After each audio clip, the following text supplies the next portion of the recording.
Welcome to part 2 control and coordination chapter. इससे पहले मैं जो पार्ट 1 बनाया था वो आपका न्यूरो मस्कुलर जंक्शन वन था। अब आगे जो पढ़ेंगे हम वो आगे स्टार्ट करेंगे रिफ्लेक्स सेक्शन से।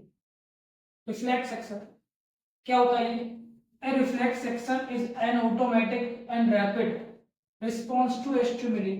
यानी कैसा होता है बेटा? ये ऑटोमेटिक और रैपिडली है, जल्दी से रिस्पॉन्स कर रहे हैं स्टिमुली पे। जो भी आपको फील हुआ है उस पर जल्दी से रिस्पॉन्स करने वाला, ऑटोमेटिक रिस्पॉन्स करने वाला एक एक्शन है। जैसे फॉर कफिंग, स्नीजिंग, खांसी, जुकाम। If any unwanted particles enters into nose और थ्रोट, जब हमारी नाक या गले में कोई पार्टिकल अटक जाता है तो इसके लिए स्पाइनल कॉर्ड क्या करते हैं? एक्शन करवाते हैं जिससे वो पार्टिकल्स बाहर आ जाए, है ना। आगे देखते हैं, it protects the body from damage and does not involve conscious thoughts. भाई ये क्या करते हैं? पूरी बॉडी को डैमेज होने से बचाता है, डैमेज होने से बचाता है, और इसमें कोई भी कॉन्शियस थॉट्स शामिल नहीं होंगे।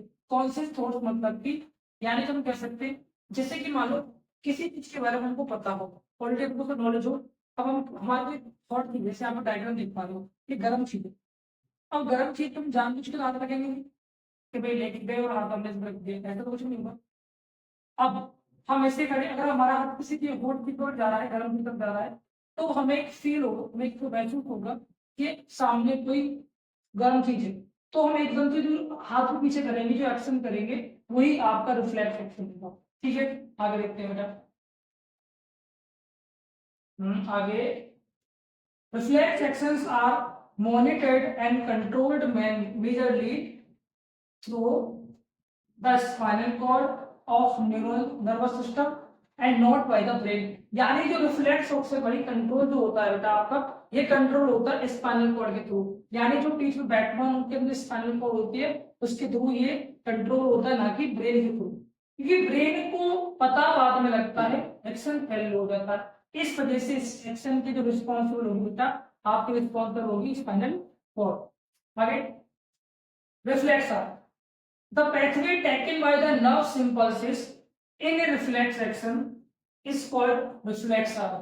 यानी कि देखो, द pathway, जो pathway लिया जाता है पूरे रिफ्लेक्स एक्शन में, जहां से रिफ्लेक्शन स्टार्ट हुई है और जहां से रिस्पॉन्स करने तक का जो रास्ता है उसे हम कहेंगे reflex arm. The reflex arm is formed in the spinal cord, although the information input also goes to reach the brain। भाई स्पाइनल कॉर्ड तक तो पहुंचती है, फॉर्म जरूर होती है, पर कहीं ना कहीं ब्रेन तक भी इंफॉर्मेशन पहुंचती है, कहीं ना कहीं ब्रेन तक इंफॉर्मेशन पहुंचती है। चाहे ब्रेन को पता बाद में लगता हो, पर कहीं ना कहीं ब्रेन तक इंफॉर्मेशन जरूर पहुंच जाती है। कंपोनेंट ऑफ रिफ्लेक्स आर्म क्या होंगे बेटा? सेंस ऑर्गन्स, सबसे पहला sense organ which receive the stimuli, जो महसूस करेगा, जो हीट को महसूस करेगा या कोल्ड को महसूस करेगा, उसे कहेंगे सेंस ऑर्गन। सेंसिंग न्यूरॉन जो स्टिमुली को जिसने महसूस किया है उसे स्पाइनल कॉर्ड तक पहुंचाएंगे, कहेंगे सेंसिंग ऑर्गन। स्पाइनल कॉर्ड बेटा ये क्या करेगी? ये रीड करेगी और उसको एक्शन करने के लिए बोलेगी। किसको एक्शन करने के लिए बोलेगी बेटा? कमांड देगी ये मोटर न्यूरॉन को। किसको कमांड देगी? मोटर न्यूरॉन्स को। अब ये मोटर न्यूरॉन से बेटा कहां तक जाएंगे? ये कमांड लेके आएंगे कहां से? स्पाइनल कॉर्ड से कहां तक लेके आएंगे बेटा? इफेक्टर तक। इफेक्टर क्या है? मसल्स वगैरह जहां पे हमें प्रॉब्लम हो सकती है, जहां पे प्रॉब्लम होगी। इफेक्टर क्या है? इफेक्टर जिसको मूव, जिसको ठीक करना है, जिसको मूवमेंट बनाना है, जैसे इसका जो काम होता है बेटा, इफेक्ट होता ही होता है न्यूरोमस्कुलर मूवमेंट्स, जिसे बोलते हैं न्यूरोमस्कुलर मूवमेंट्स बोलते हैं। आगे, ये पैथवे के एक पैथवे रखा है यहाँ पे। सबसे पहले स्टिमुली जिसको हीट को ऑब्जर्व करो, उसके बाद नेक्स्ट होगा रिसेप्टर्स जो रिसीव करेंगे इन स्टिमुलस को। तो इसके बाद ये जाएगा बेटा सेंसिंग न्यूरॉन के थ्रू। इसके बाद पहुंचेगा स्पाइनल कॉर्ड तक। स्पाइनल कॉर्ड से ग्लियल न्यूरॉन क्या करेगा बेटा? इसे भेज देगा मोटर न्यूरॉन के थ्रू। जब ये इफेक्ट करेगा, इफेक्ट करेगा, फिर होगा एक्शन, यानी वो वर्क करेगा। वो जिसको जो मस्कुलर को इफेक्ट करना है वो वर्क करना स्टार्ट होगा, तो एक्शन में आ जाएगा। सेम ये देखो, ये तो किसी का हैंड है यहाँ पे। जब इसको आग की तरफ ले जाया गया तो इसने आग को महसूस किया। इसके किसने? रिसेप्टर ने महसूस किया आग को। और रिसेप्टर के जो सेंसरी न्यूरॉन है बेटा, ये गया स्पाइनल कॉर्ड के पास में, तो यहाँ इसका कनेक्ट होता है बेटा ग्लियल न्यूरॉन। और इसने इसको स्पाइनल कॉर्ड ने कहा कि अब तुम्हें ये हाथ अपना पीछे लेना नहीं, एक्शन करना है। एक्शन करने के लिए मोटर नर्व यहाँ से वापस आई, कहाँ तक आई हुई, इस हाथ तक। उसने अपना हाथ पीछे की ओर ले लिया, जैसे उसने महसूस किया हिप को, उसने क्या किया, इस हाथ को पीछे ले लिया। सेम भी सेम वो चीजें, stimuli, receptors, sensory neuron, spinal cord. Spinal cord बेटा कहाँ तक, न्यूरॉन तक, फिर वापस से मोटर नर्व आ गए, रेगुलेटर का इफेक्ट हो गया। ये नेक्स्ट फोर ब्रेन। ये फोर ब्रेन क्या होता है? हालांकि ये फोर ब्रेन जो है बेटा ब्रेन का ही पार्ट है। ब्रेन के तीन पार्ट होते हैं, मैंने आप लोगों को फोर ब्रेन, मिड ब्रेन और एंड ब्रेन। ये फोर ब्रेन ब्रेन की पार्ट होता है। देखिए, it is the largest most developed and main thinking part of the brain. तो यही जो मेन पार्ट होता है, इसी मेन पार्ट से ज्यादा थिंकिंग होती है ब्रेन की। इसके भी तीन पार्ट होते हैं फोर ब्रेन के, सेरिब्रम और तुम्हारा ओल्फैक्टरी लोब्स एंड हाइपोथैलेमस। इसके तीन पार्ट होते हैं। देखो सेरिब्रम क्या है, it acts as the main thinking part of the brain. It is responsible for the listening, speeches, intelligence, sight, hearing, and access of information. यानी बेटा ये जो सेरिब्रम होता है बेटा, ये main thinking part of the brain है। सबसे थिंकिंग ऐसी पार्ट से होती है, और ये रीजनिंग के लिए, तर्क वितर्क करने के लिए, जिसको क्यूरियोसिटी के लिए, स्पीचेस देने के लिए, इंटेलिजेंस के लिए, और बेटा ये सुनने के लिए करते हैं। सुनने के लिए सेरिब्रम आपका बहुत रिस्पॉन्स होता है, इंफॉर्मेशन को स्टोर करने के लिए सेरिब्रम बहुत रिस्पॉन्सिबल है शीट के लिए। सेरिब्रम में बेटा consist of three types of functional area. तीन टाइप को बेटा ये कंसिस्ट करता है, sensory area, association area and motor area. Sensory area receive sensory impulses from the various receptors in skin, muscles, eyes, ears and nose। तो यही cerebrum के sensory area होते हैं, इसको कंट्रोल करता है। जैसे कि जो अपने रिसेप्टर होते हैं, जैसे कि स्किन के अंदर हो गया, मसल्स के अंदर, आईज के अंदर, ईयर्स के अंदर, नोज और एक टंग के अंदर, इन रिसेप्टर्स को जो क्या करता है, ये सेंस करता है। सेरिब्रम ही मेन पार्ट है। सेरिब्रम के पास में चार्ज होता है बेटा इन्हीं पार्ट्स का। ठीक है, आगे एसोसिएशन एरियाज में होता है, इसी के अंदर interpret the sensory information bye relating it. यानी कि जो भी सेंसरी इंफॉर्मेशन इससे रिलेट करती है, इससे रिलेट करती है, उसको क्या करता है, एसोसिएट करता है, समझता है। आगे मोटर एरियाज क्या है, send impulses to muscles and glands and also control the movement of voluntary muscles. बेटा ये क्या करता है, मोटर एरियाज जो होते हैं इसके पास में, सेरिब्रम के पास में, सेरिब्रम मोटर एरियाज के थ्रू बेटा क्या करता है, ये पहुंचा देता है, रिएक्शंस करने के लिए सिग्नल देता है मसल्स को, ग्लैंड्स को। जैसे और वॉलेंटरी एक्शंस को कंट्रोल करता है। वॉलेंटरी एक्शंस वो एक्शन होते हैं जिन्हें हम लोग कंट्रोल करते हैं। अपना हैंड का मूवमेंट करना, लेग मूवमेंट करना, कुछ वर्ड्स को बोलना, जो हमारे कंट्रोल में हो, उनको वॉलेंटरी एक्शंस। लेग मसल्स वगैरह सारी लेग मसल्स एंड मसल्स की होती है बेटा वॉलेंटरी मसल्स में, क्योंकि इनको कंट्रोल कर सकते हैं। आगे इसी का पार्ट है बेटा, इसका आपका फोर ब्रेन का पार्ट है और फैक्टरी लोब्स। और फैक्टरी में बेटा पेयर्स होता है, वेरी स्मॉल सॉलिड होते हैं, ट्यूब शेप्ड होते हैं इनका, और ये बाइंडली सेपरेटेड होते हैं बेटा एक दूसरे से। पर इनका काम क्या होता है, ये स्मेल करने के लिए रिस्पॉन्सिबल होते हैं और फैक्टरी लोब्स। ये सेरिब्रम के नहीं, फोर ब्रेन के पार्ट होते हैं। हाइपोथैलेमस क्या बेटा, हाइपोथैलेमस ये जो पार्ट होता है, ये कंट्रोल करता है बॉडी टेम्परेचर को। बेटा खाने पर जोर देने के लिए, आपको कितना खाना, आपकी बॉडी कमजोर है तो खाना खाने के लिए जोर देता है। और बेटा ये ही ड्रिंकिंग करके कितना पानी पीना चाहिए, ये पार्ट काम होता है बेटा हाइपोथैलेमस का। ये किसके पार्ट है, ये पार्ट है फोर ब्रेन के, सेरिब्रम आपका वॉल्फैक्टरी लोब एंड हाइपोथैलेमस। और सेरिब्रम के पार्ट बनने से है सेंसरी एरियाज, एसोसिएशन एरियाज और मोटर एरियाज।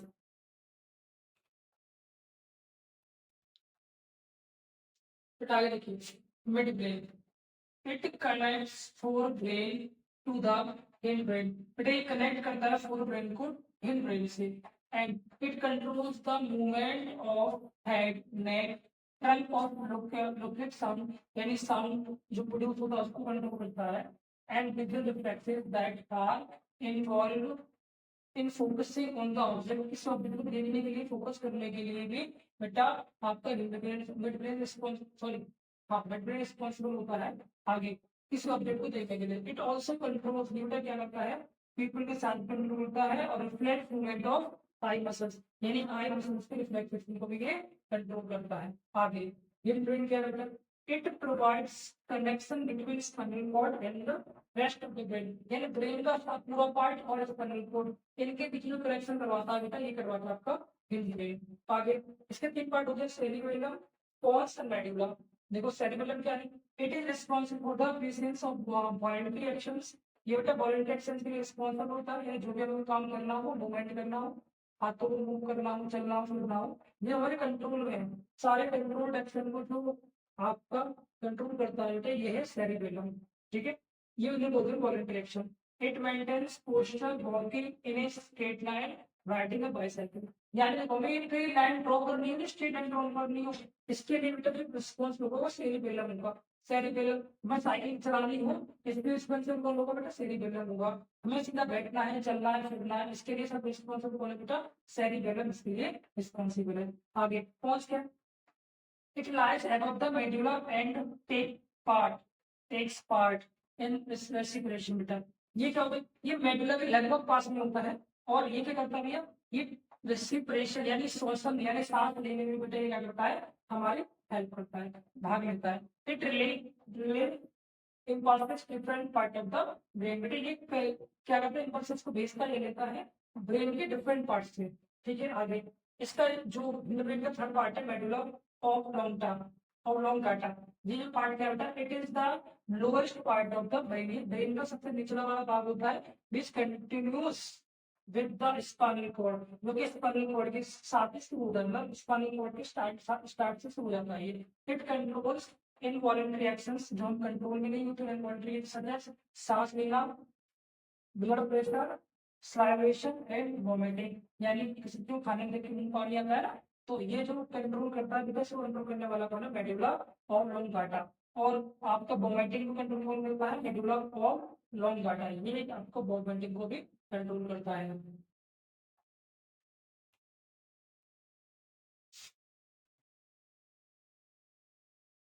आगे देखिए बेटा, आगे देखते हैं importance of reflex action. It enables organism for an immediate response। यानी बेटा क्या करती है, किसी भी ऑर्गेनिज्म को इमीडिएट रिस्पॉन्स करने के लिए बेटा ये क्या करती है, ये एक ऑर्गेनिज्म रिलीज करती है, प्रोड्यूस करती है। अगर कोई भी हार्मफुल स्टिमुली है तो उस ऑर्गेनिज्म को प्रोड्यूस करके बेटा ये क्या करती है, इमीडिएट रिस्पॉन्स करती है। दूसरा काम, इसका दूसरा काम रिफ्लेक्स एक्शन का, it reduces the overloading of brain. Brain के पास जो लोडिंग ओवरलोडिंग होती है ना, ये काम करना है, वो काम करना है, सारा काम पूरी बॉडी को संभालना नहीं। इसके बीच में स्पाइनल कॉर्ड, स्पाइनल कॉर्ड है इसके पास में, क्या जरूरत है इसको पूरा ओवरलोडिंग में के ब्रेन को। भाई ये कहेगी आई योर मैनेजर, मैं आपका पूरा काम कर दूंगा, गलती क्या है बेटा आपको करने की। तो पर ये भाई ब्रेन की ओवरलोडिंग को खत्म कर देती है स्पाइनल कॉर्ड। आगे it increases the chances of surviving. यानी कि बेटा ये किसी भी ऑर्गेनिज्म के बचने या जीने के चांसेस को बढ़ा देती है। अगर बाइटिंग मान लो शरीर में प्रॉब्लम है और ब्रेन तक तो एक्शन पहुंचने में लगेगा टाइम, यानी रिफ्लेक्स एक्शन या कोई सॉरी ब्रेन तक कोई भी न्यूरॉन सिग्नल्स पहुंचाने में टाइम ले रहा है। जब तक ब्रेन तक सिग्नल पहुंचेगा तब तक तो ऑर्गेनिज्म इस दुनिया को प्यारा हो जाएगा। इसलिए भाई ब्रेन का जो आधा काम संभाल लिया उसको संभाल लिया स्पाइनल कॉर्ड ने।